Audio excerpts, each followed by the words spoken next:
Hi friends, welcome to Arnu's kitchen. അപ്പോൾ ഇന്ന് ഞാൻ വന്നിരിക്കുന്നത് വളരെ സ്പെഷ്യലായിട്ടുള്ള ഒരു അടിപൊളി പായസമായിട്ടാണ്. അടപ്രഥമൻ. എനിക്ക് ഒരുപാട് ഇഷ്ടപ്പെട്ട ഒരു പായസമാണ് അടപ്രഥമൻ. അപ്പോൾ എല്ലാവർക്കും ഇഷ്ടപ്പെടുമെന്ന് പ്രതീക്ഷിക്കുന്നു. അപ്പോൾ നിങ്ങൾ ആദ്യമായിട്ടാണ് എൻ്റെ ചാനൽ കാണുന്നതെങ്കിൽ അർണൂസ് കിച്ചൺ സബ്സ്ക്രൈബ് ചെയ്യാനും തൊട്ടടുത്ത് കാണുന്ന ബെല്ലൈക്കൺ ക്ലിക്ക് ചെയ്യാനും മറക്കരുത്. അപ്പോൾ നമുക്ക് പെട്ടെന്ന് തന്നെ വീഡിയോയിലേക്ക് പോവാം. അപ്പോൾ നമ്മൾ അടപ്രഥമൻ ഉണ്ടാക്കുമ്പോൾ എപ്പോഴും ഈ സൈസുള്ള അടയാണ് ഉപയോഗിക്കുക. ഇതിൽ ചെറിയ സൈസുള്ള അടയും ഷോപ്പുകൾ വാങ്ങാൻ കിട്ടും, അത് പാലടക്കാണ് ഉപയോഗിക്കുക. അപ്പോൾ ഞാനിവിടെ 200 ഗ്രാം അടയാണ് എടുത്തത്, വലിയ സൈസ് അട. അപ്പോൾ വലിയ സൈസ് അടയാണ് അടപ്രഥമൻ എപ്പോഴും ടേസ്റ്റ് കൂടുതൽ കിട്ടുക. അപ്പോൾ ഞാനിത് കുക്കറിലിട്ടാണ് വേവിക്കുന്നത്. പെട്ടെന്ന് നമുക്ക് പായസം റെഡിയാക്കാൻ വേണ്ടിയിട്ട് എളുപ്പ വഴിയാണ്. അപ്പോൾ ഞാൻ കുക്കറിൽ കുറച്ച് ചൂടുവെള്ളം ചൂടായതിനു ശേഷം അതിലേക്ക് നന്നായി കഴുകി വെച്ച അട ഇതിലേക്ക് ഇട്ടിട്ട് 2 വിസിലും വേവിച്ചെടുക്കുകയാണ്. അപ്പോൾ അത് വേവുന്ന ടൈമിൽ ഞാനിവിടെ 1/2 കിലോ ശർക്കര ഉരുക്കാൻ വെച്ചിട്ടുണ്ട്. അപ്പോൾ നമുക്ക് മധുരത്തിനനുസരിച്ച് ഇതിൻ്റെ അകത്ത് ഉപയോഗിക്കാം. ഞാൻ 1/2 കിലോയാണ് എടുത്തത്. 200 ഗ്രാം അടയ്ക്ക് 1/2 കിലോ ശർക്കരയാണ് ഞാൻ കുറച്ച് വെള്ളത്തിൽ ഉരുക്കിയെടുക്കുന്നത്.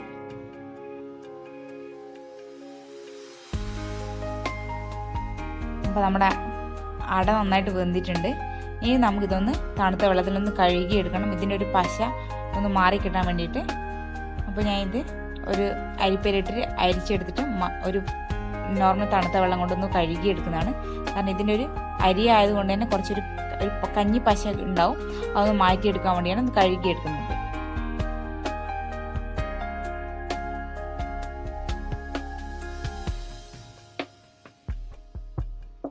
അപ്പോൾ ഞാൻ ഇത് തണുത്ത വെള്ളം ഉപയോഗിച്ച് ഒന്ന് കഴുകിയെടുക്കുകയാണ്.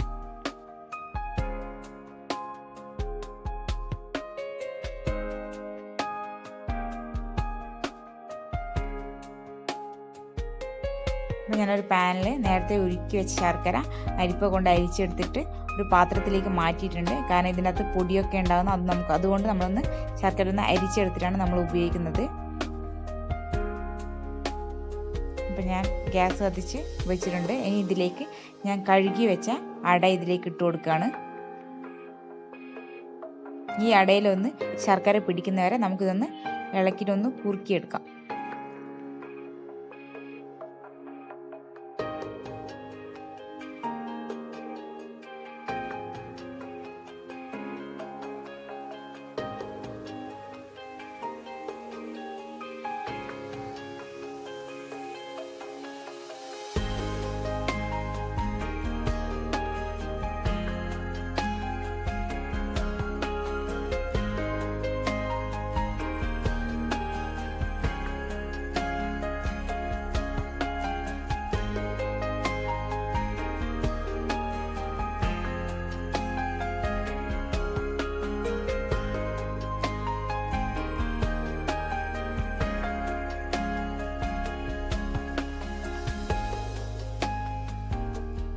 അപ്പോൾ ഈ ശർക്കര നന്നായിട്ട് ഈ അടയിൽ പിടിക്കുന്നവരെ നമ്മൾ നന്നായിട്ടൊന്ന് കുറുക്കിയെടുക്കണം. അപ്പോൾ നിങ്ങൾക്ക് മധുരത്തിനനുസരിച്ച് ഇതിൻ്റെ അകത്ത് മധുരം കൂട്ടുകയോ കുറയ്ക്കുകയോ ചെയ്യാം കേട്ടോ. ഞാൻ 1/2 കിലോ എടുത്തതേ ഉള്ളൂ. എൻ്റെ ഒരു മധുരത്തിൻ്റെ കണക്കാണ് ഞാൻ ഇവിടെ 1/2 കിലോ പറഞ്ഞത്. 200 ഗ്രാം അടയ്ക്ക് 1/2 കിലോ ശർക്കര. അപ്പോൾ ഈ ശർക്കരയുടെ കളർ പല ഷോപ്പിലും പല ഇതായിട്ട് നമുക്ക് കിട്ടുക. ഒന്ന് ഡാർക്ക് കിട്ടും, ലൈറ്റ് കിട്ടും. അപ്പോൾ ഇപ്പോഴും കുറച്ച് ഡാർക്ക് നിൽക്കുന്ന ശർക്കരയായിരിക്കും പായസത്തിനൊക്കെ കുറച്ച് കാണാനും കുറച്ച് ടേസ്റ്റൊക്കെ കൂടുതൽ കിട്ടുക.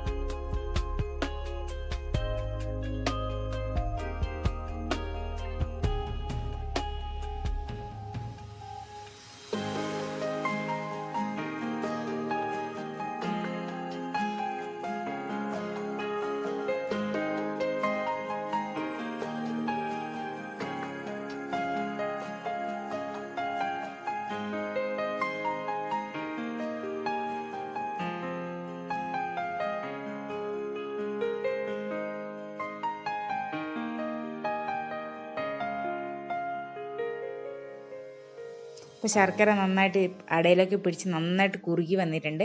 ഇനി ഞാൻ ഇതിലേക്ക് പാൽ ഒഴിച്ചു കൊടുക്കുകയാണ്. തേങ്ങാപ്പാലാണ് ഞാൻ എടുത്തത്. 3 തേങ്ങയുടെ പാലാണ് ഞാനിവിടെ പായസം ഉണ്ടാക്കാൻ വേണ്ടി എടുത്തത്.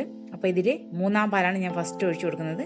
അപ്പോൾ 3-ാം പാൽ ഒഴിച്ചിട്ട് നന്നായിട്ടൊന്ന് ഇളക്കി കൊടുക്കണം. അല്ലെങ്കിൽ പെട്ടെന്ന് പാല് പിരിഞ്ഞു പോകാൻ ചാൻസ് ഉണ്ട്. അപ്പോൾ അതുകൊണ്ട് നമ്മൾ 3-ാം പാൽ ഒഴിച്ച ഉടനെ തന്നെ നമ്മൾ സ്പൂൺ വെച്ച് നന്നായിട്ട് ഇളക്കി കൊടുക്കണം. അപ്പോൾ ഇതൊന്ന് നന്നായിട്ടൊന്ന് ഇതിൽ കിടന്ന് കുറുകട്ടെ.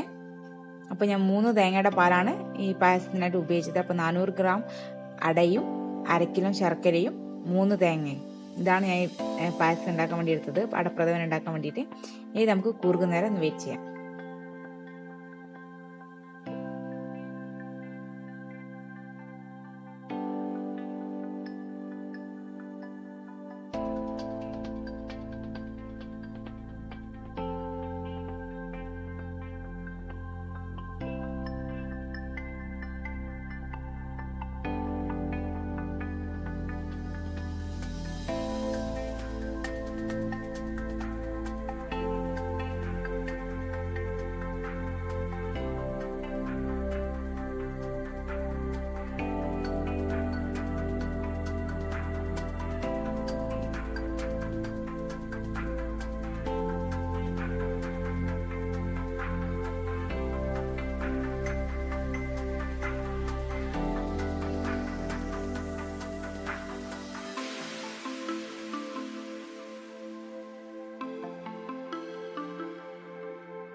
അപ്പോൾ ഞാൻ 3-ാം പാൽ ഒഴിച്ചിട്ട് നന്നായിട്ട് ഇത് കുറുകി വന്നിട്ടുണ്ട്. ഇനി ഇതിലേക്ക് ഞാൻ 2-ാം പാലാണ് ഒഴിച്ചു കൊടുക്കുന്നത്. അപ്പോൾ ഇത് ഏകദേശം നന്നായിട്ട് കുറുകി ഇതിലേക്ക് അടയിലേക്ക് നല്ല ശർക്കരയൊക്കെ നന്നായിട്ട് പിടിച്ച ശേഷമാണ് ഞാൻ 2-ാം പാൽ ഒഴിച്ചു കൊടുക്കുന്നത്. ഇനി ഞാൻ 2-ാം പാൽ ഒഴിച്ചു കൊടുക്കുകയാണ്. ഇനി നന്നായിട്ടൊന്ന് ഇളക്കിയെടുക്കുകയാണ്. അപ്പോൾ ഇത് നമുക്കൊന്ന് കുറുക്കിയെടുക്കാം.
ഇപ്പോൾ 2-ാം പാൽ ഒഴിച്ച് നന്നായിട്ട് കുറുകി വന്നിട്ടുണ്ട്.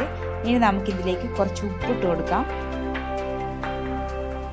ഈ പൊടിക്ക് ഉപ്പിട്ട് കൊടുക്കുകയാണ് ഞാൻ, ഈ മധുരം ഒന്ന് ബാലൻസ് ചെയ്യാൻ വേണ്ടിയിട്ട്. അപ്പോൾ ഇനി ഞാൻ ഇതിലേക്ക് കുറച്ച് ഏലക്കാപ്പൊടി ഇട്ട് കൊടുക്കുകയാണ്. അപ്പോൾ നിങ്ങൾക്ക് ഇഷ്ടമുണ്ടെങ്കിൽ ഈ ടൈമും കുറച്ച് ചുക്കുപൊടിയും കൂടി ഇട്ട് കൊടുക്കാം. എനിക്കിഷ്ടമില്ലാത്തതുകൊണ്ട് ഞാൻ ചുക്കുപൊടി ഇതിലേക്ക് ഉപയോഗിക്കുന്നില്ല. ഇനി നമുക്കിതിലേക്ക് 1-ാം പാൽ ഒഴിച്ച് കൊടുക്കാം. 1-ാം പാൽ ഒഴിച്ചാൽ നന്നായി തിളവരാൻ പാടില്ല. ജസ്റ്റ് ഒന്ന് ചൂടായ ശേഷം നമുക്ക് ഫ്ലെയിം ഓഫ് ചെയ്യാം. അപ്പോൾ നന്നായിട്ട് തണിഞ്ഞ ശേഷമാണ് നമ്മുടെ അടപ്രഥമൻ റെഡിയാവുന്നത്. ഇനി നമുക്കിത് താളിക്കാൻ വേണ്ടിയിട്ട് കുറച്ചൊന്ന് 1 സ്പൂൺ നെയ്യ് ഒഴിച്ച് കൊടുക്കുകയാണ് ഞാൻ ഇതിലേക്ക്. അപ്പോൾ ഞാൻ കുറച്ച് തേങ്ങാക്കൊത്തും കാഷ്യൂനട്ടും കൂടിയാണ് ഇതിലേക്ക് ഒന്ന് താളിക്കാൻ വേണ്ടി ഉപയോഗിച്ചത്. അപ്പോൾ 1 സ്പൂൺ നെയ്യ് ഒഴിച്ച് കൊടുക്കുകയാണ്.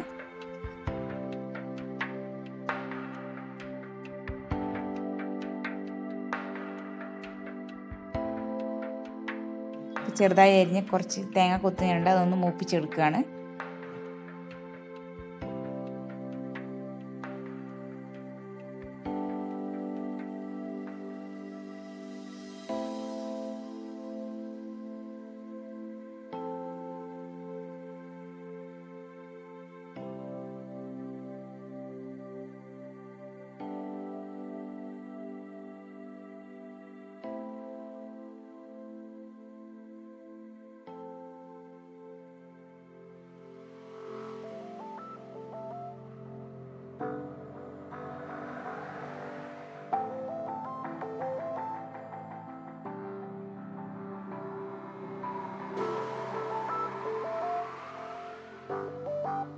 അപ്പോൾ നമ്മുടെ തേങ്ങക്കൊത്ത് റെഡി ആയിട്ട് ഇനി നമുക്ക് ഇതിനകത്ത് കുറച്ച് കാഷ്യൂനട്ടും കിസ്മിസൊക്കെ ഒന്ന് ഫ്രൈ ചെയ്തെടുക്കാം. തേങ്ങക്കൊത്തൊരു പ്ലേറ്റിലേക്ക് മാറ്റിയിട്ട് അതേ നെയ്ത്ത് തന്നെയാണ് ഞാൻ കാഷ്യൂനട്ടൊക്കെ ഒന്ന് വറുത്തെടുക്കുന്നത്.